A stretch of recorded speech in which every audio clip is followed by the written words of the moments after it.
Il y a longtemps, dans un village japonais tranquille, vivaient un vieil homme et une vieille femme. Ils étaient gentils et doux, mais ils avaient une grande tristesse dans leur vie, ils n'avaient pas d'enfants. Chaque jour, le vieil homme allait à la montagne pour couper du bois. La vieille femme restait à la maison pour nettoyer, cuisiner et laver le linge dans la rivière. Un matin ensoleillé, la vieille femme se rendit à la rivière avec son panier de linge. Elle fredonnait une petite chanson en travaillant. L'eau était fraîche, et le bruit de l'eau s'écoulant sur les rochers était apaisant. Soudain, elle vit quelque chose d'étrange flotter sur la rivière. C'était grand et rond, et rose. Elle se pencha plus près et s'exclama. Une pêche. Une pêche géante. La vieille femme sourit avec surprise. Elle sortit la pêche de l'eau. Elle était aussi grosse qu'une pastèque. Je vais l'emporter à la maison, dit-elle. Mon mari sera tellement content. Nous pourrons le manger pour le dîner. Elle rapporta la pêche à leur petite maison, la tenant soigneusement avec ses deux bras. Le vieil homme rentrait juste de la montagne quand il la vit. C'est la plus grosse pêche que j'ai jamais vue, dit-il. Ils l'ont placée sur la table. Le vieil homme a pris un couteau pour l'ouvrir, mais avant qu'il ne le touche, la pêche a commencé à trembler. Puis pop. La pêche s'est fendue, et en a sauté un petit garçon. Il avait l'air en bonne santé et fort.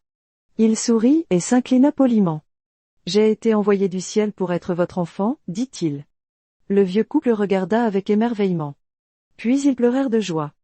Souhaitez-vous que je continue avec le chapitre 2, Grandir fort? Le vieil homme et la femme nommèrent le garçon Momotaro, Momo signifie pêche, car il venait d'une pêche géante, et Taro est un nom courant pour un premier fils au Japon. À partir de ce jour-là, leur maison fut remplie de joie et de rire. Momotaro était joyeux, intelligent et gentil. Il a aidé sa mère à porter de l'eau et à regarder son père couper du bois. Il a posé de nombreuses questions, et a écouté attentivement leurs histoires. Mais il y avait une chose qui surprenait tout le monde dans le village, Momotaro était incroyablement fort. Même quand il était petit, il pouvait soulever de lourds seaux sans renverser une goutte. Quand il jouait avec d'autres enfants, il était rapide comme le vent et pouvait sauter par-dessus de gros rochers. Le vieil homme et la vieille femme disaient souvent, il n'est pas seulement fort physiquement, il a aussi un cœur fort. Un jour, lorsque Momotaro avait environ 15 ans, il entendit quelque chose qui le rendit très sérieux. Les Oni ont attaqué un autre village, dit un marchand itinérant. Ils volent de la nourriture et de l'or. Ils blessent les gens, et effraient les enfants. Les Oni étaient de terribles démons qui vivaient sur l'île d'Oni, loin de l'autre côté de la mer. Ils étaient forts et cruels, et tout le monde les craignait. Momotaro se leva. J'irai à l'île Oni, dit-il. J'arrêterai les démons et apporterai la paix au pays. Le vieux couple a halté. Mais c'est dangereux, dit sa mère. Tu n'es qu'un garçon. Momotaro s'inclina. Je suis peut-être jeune, mais j'ai ton amour, tes enseignements et cette force. S'il vous plaît, laissez-moi essayer. Son père le regarda dans les yeux, et hocha lentement la tête. Si tu dois partir, dit-il, nous t'aiderons à te préparer. Sa mère a préparé des kibi-dango spéciaux. Prenez ceci. Ils te donneront de la force, dit-elle en les enveloppant dans un tissu. Momotaro a emballé ses affaires. Il a noué un bandeau rouge, a fait signe de revoir et a descendu le chemin avec le soleil levant derrière lui. Momotaro marchait avec confiance à travers les forêts et les champs. Le ciel était lumineux, et le vent portait le parfum des fleurs et de l'aventure. Dans son sac se trouvaient les kibi-dango spéciaux de sa mère, et dans son cœur, il y avait du courage. Bientôt, il entendit un aboiement. Un chien se tenait au milieu de la route, lui bloquant le passage.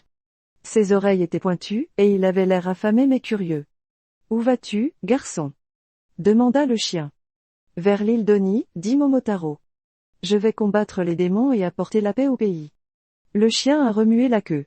« C'est une mission courageuse. As-tu quelque chose à manger ?» Momotaro sourit, et sortit un kibi-dango. « Si tu viens avec moi, je partagerai ceci. » Le chien l'a reniflé, en a pris une bouchée et a dit, « Délicieux. Je suis partant. » Ainsi, Momotaro avait un chien loyal à ses côtés. Alors qu'ils continuaient, ils ont entendu des bavardages dans les arbres. Un singe s'est balancé depuis une branche. « Où allez-vous deux ?» demanda le singe. « Vers l'île d'Oni, dit Momotaro. Nous allons combattre les démons. » Le singe a souri. Cela semble excitant. Avez-vous de la nourriture? Momotaro lui a tendu un kibi-dango. Le singe a pris une bouchée et a crié, « Je n'ai jamais goûté quelque chose d'aussi bon. Je viens aussi. » Et ainsi l'équipe a grandi. Peu après, un faisan descendit du ciel en volant. J'ai entendu dire que tu allais te battre contre l'Oni, dit-elle. Ils ont volé de la nourriture dans ma forêt et effrayé mes poussins. Puis-je me joindre à vous? Momotaro lui offrit un kibidango avec une révérence. Elle la picorait joyeusement. Merci. Je vais voler devant et explorer depuis le ciel. Maintenant, Momotaro avait 3 compagnons courageux, un chien, un singe et un faisan. Ensemble, ils marchèrent vers la mer, leurs ombres longues dans la lumière du soir. Ils ont ri, chanté des chansons et raconté des histoires pendant qu'ils voyageaient. Bien que la route fût longue, ils se sentaient forts ensemble. Devant se trouvait l'île Oni. La bataille ne serait pas facile. Mais avec du courage, de l'ingéniosité et de l'amitié, tout était possible. Après de nombreux jours de voyage, Momotaro et ses compagnons atteignirent la mer. Les vagues s'écrasaient contre les rochers noirs, et loin au loin, ils pouvaient le voir l'île Oni, sombre et déchiquetée comme une griffe émergeant de l'océan. Ils ont trouvé un pêcheur avec un petit bateau solide. Lorsque Momotaro lui expliqua pourquoi ils étaient venus, les yeux du pêcheur s'écarquillèrent. Tu vas combattre les Oni. Fais attention, ils sont féroces. Momotaro s'inclina. Merci, monsieur. Avec votre bateau, nous pouvons faire le voyage. Nous n'abandonnerons pas. Le bateau tanguait sur les vagues alors qu'il naviguait vers l'île. Le chien se tenait devant, grondant. Le singe sautillait nerveusement. Le faisan volait haut, surveillant les environs. Enfin, ils ont atteint le rivage. L'île était silencieuse mais elle n'était pas paisible. Le ciel au-dessus était nuageux et sombre. Des sons étranges résonnaient depuis les falaises. Ils ont trouvé le château de l'Oni entouré de clôtures pointues et de hauts murs de pierre. C'était fait de roches noires, et de la fumée s'élevait de ses fenêtres. Allons-y, dit Momotaro. Le faisan a volé par-dessus le mur et a aperçu des gardes dormant près de la porte. Elle a crié, c'est le moment. Le singe a grimpé rapidement le long du mur et a ouvert la porte. Le chien s'est précipité en premier, aboyant bruyamment pour effrayer les gardes. Puis la bataille commença. Les Oni étaient grands et puissants. Leur peau était rouge, bleue ou verte. Ils portaient des cornes et des massues lourdes. Mais ils n'étaient pas prêts pour Momotaro et ses amis. Le faisan a volé rapidement et les a distraits d'en haut. Le singe a sauté sur leur tête et a attaché leurs bras avec des cordes. Le chien a mordu leurs jambes et les a poursuivis en cercle. Momotaro utilisa toute sa force et son intelligence. Il a combattu courageusement, sans jamais abandonner. C'est pour les villages que tu as blessé, cria-t-il. Enfin, le chef Oni, le plus grand de tous, laissa tomber sa massue et dit, s'il vous plaît, arrêtez. Nous abandonnons. Ne nous fais pas de mal. Avec la bataille derrière eux, Momotaro et ses compagnons quittèrent l'île des Oni. Leur bateau était rempli de trésors, pièces d'or, tissus fins et paniers de nourriture volés à de nombreux villages. Le singe était assis au sommet du tas, grignotant fièrement une pêche. Le chien remuait la queue à côté de Momotaro. Le faisan volait au-dessus, montait la garde.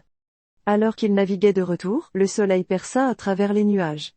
La mer scintillait comme des diamants, et le vent était frais et doux.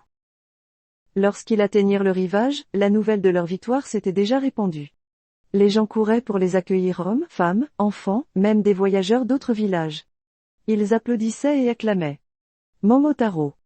Momotaro. Tu l'as fait.